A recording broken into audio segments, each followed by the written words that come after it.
Bora falar sobre novo CEO do Vasco. Carlos Amodeu está de saída, executivo contratado pelo Vasco do Curitiba em 2024, ele substituía Lúcio Barbosa. O contrato do Amodeu termina no próximo mês, mas ao que tudo indica, ele está de saída de forma antecipada. E seu substituto, na teoria, já foi escolhido.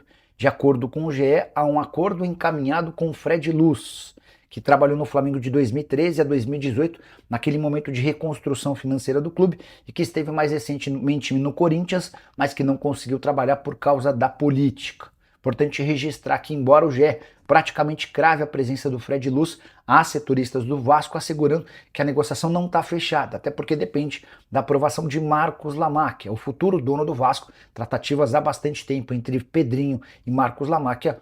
Dá para imaginar que tudo que aconteça no Vasco a partir de agora precise, obviamente, da canetada do filho de José Roberto Lamacchia, o dono da Crefisa, e enteado de Leila Pereira, a presidente do Palmeiras. A gente vai falar de Vasco da Gama, Sim. né? Tem jogador para sair, tem jogador para chegar, tem mais para sair, tem mais para chegar. E até dentro de uma forma cronológica, né, Ídolo, aquilo que a gente conversou em vídeos anteriores, em relação aos jogadores de saída, né, que final de contrato, que vai ficar livre no mercado, vai sair de graça, e um deles é o Hugo Moura.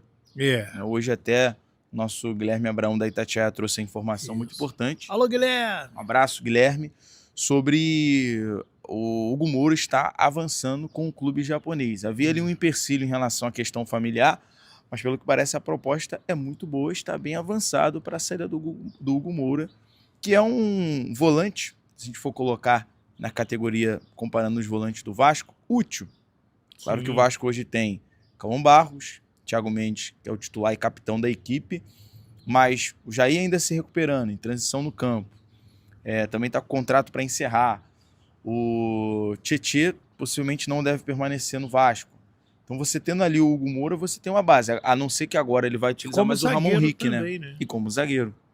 Como o Diniz já utilizou o Hugo Moura. Então, no setor, é um atleta útil para o Vasco nesse momento, mas que não deve permanecer. É verdade. O Hugo Moura, para quem não sabe, ele é genro do Jair Pereira. Não, perdão, ele é genro do Cuca. Exato. Um abraço pro meu amigo Jair Pereira, que saudade dele.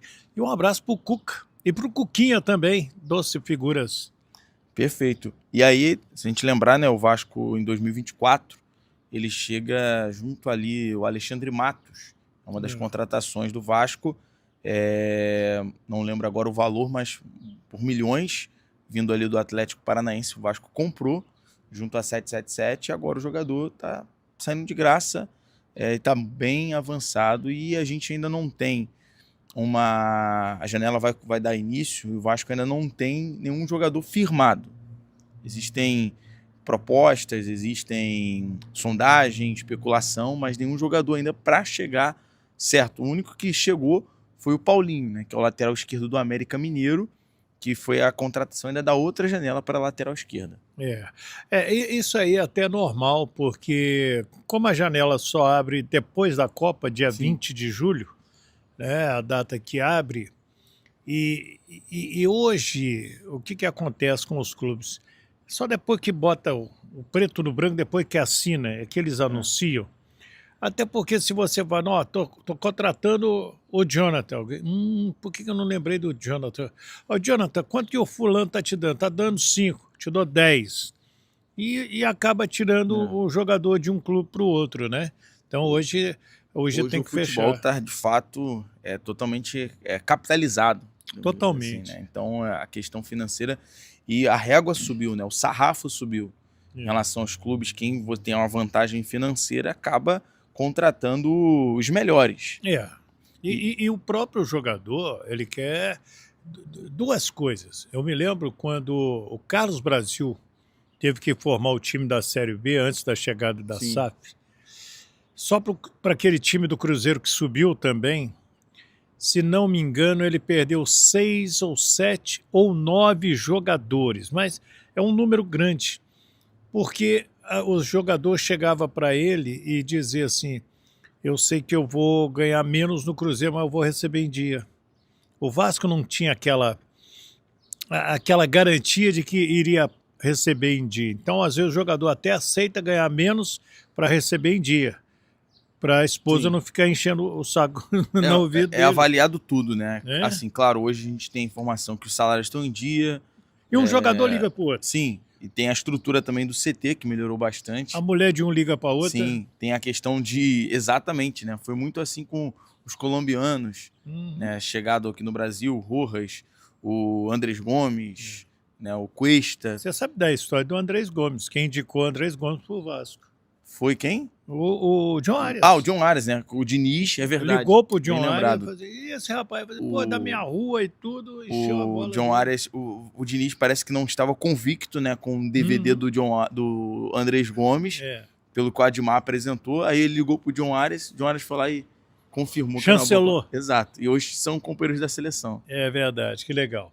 Agora, o Ídolo, a gente tá falando dessas contratações aí, das saídas. O Vasco tem que dar uma mexida boa, né? O torcedor, por mais que ele colabore, que ele lote São Januário, que ele incentive, fica faltando. Está sempre faltando um negocinho. O Renato chegou, remou, tirou o time da zona de rebaixamento e daqui a pouco volta para a zona de rebaixamento. O Renato, o Ídolo, a primeira coisa que ele mexe com os jogadores no vestiário, ele sabe fazer muito bem isso, é com o espírito, né? O anime. Com emocional, né? Emocional. Ele até chega a falar nas coletivas, eu vou pedir a CBF 45 minutos, porque quando vocês entram em campo, vocês jogam, viram partida, virou contra o Palmeiras, virou contra o Fluminense, virou contra o São Paulo.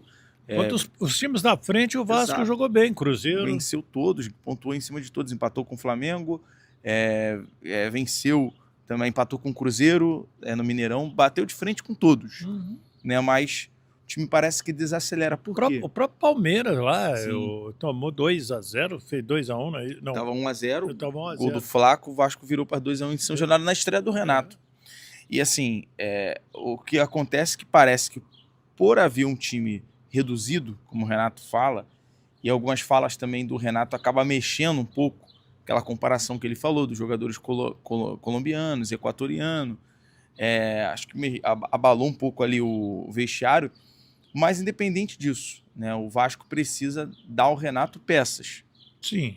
Porque com o time limitado, e não é o time que o Renato planejou. Você mexe lá na cozinha de vez em quando? Se tiver que fazer alguma coisinha para comer, você faz? Claro, tem que ir lá na cozinha. Omelete, tem que ter o quê? Tem que quebrar os ovos.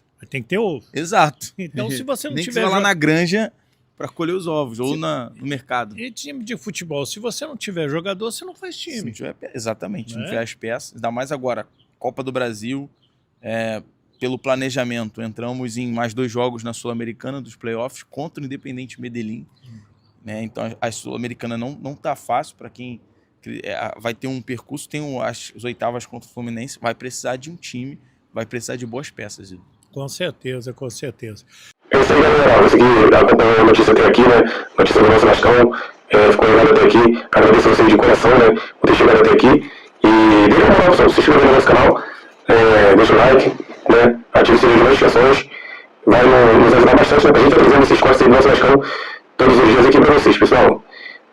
Rapaziada, então é isso, né? Esse aí foi mais um vídeo de hoje. E a gente vai ficando por aqui, pessoal. Um forte abraço. E até o próximo vídeo, né?